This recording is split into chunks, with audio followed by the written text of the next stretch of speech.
విశ్రాంతి దినమున ఆయన భోజనం చేయటకు పరిశీలన అధికారులు ఒక ఇంటిలోకి వెళ్ళినప్పుడు ఆయన ఏమి చేయను వారు ఆయన కనిపెట్టించింది. అప్పుడు జలోదర రోగం ఉన్నప్పుడు ఆయన ఎదుట ఉండేది.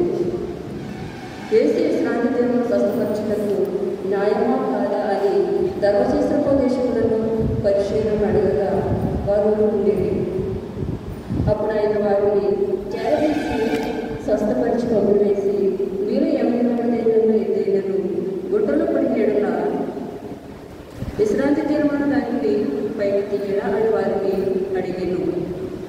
ఈ మాటలకు వారు ఉత్తరం చెప్పలేకపోయేది. పిలువబడిన వారు భోజన భక్తుడిని అగ్రపీఠంలో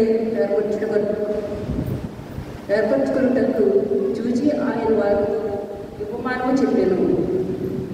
నిన్నెవరైనా పెళ్లికి పిలిచినప్పుడు అగ్రపీఠం మీద కూర్చుండవద్దు. ఒకవేళ నీకంటే గరుడు అతని చేత పిలువబడగా నిన్నును అతను పిలిచిన వాడును వచ్చి ఇతనికి చూడమని నీతో చెప్పాను. అప్పుడు నీవు సిగ్గుపడి కడపటి చోటును కూర్చొని సాగదు. అయితే నీవు పిలువబడినప్పుడు నీకు పిలిచిన వాడు వచ్చి, స్నేహితుడా పై చోటికి పొమ్మని నీతో చెప్పులాగన నీవు పోయి కడపటి చోటును కూర్చుండము. అప్పుడు నీతో కూడా కూర్చున్న వారందరి ఎదుట నీకు ఘనత కలుగును. తాను హెచ్చించుకొని ప్రతివాడును తగ్గింపబడును, తాను తగ్గించుకున్నవాడు హెచ్చింపబడును. దేవుడి పరిశుద్ధ వాక్యం.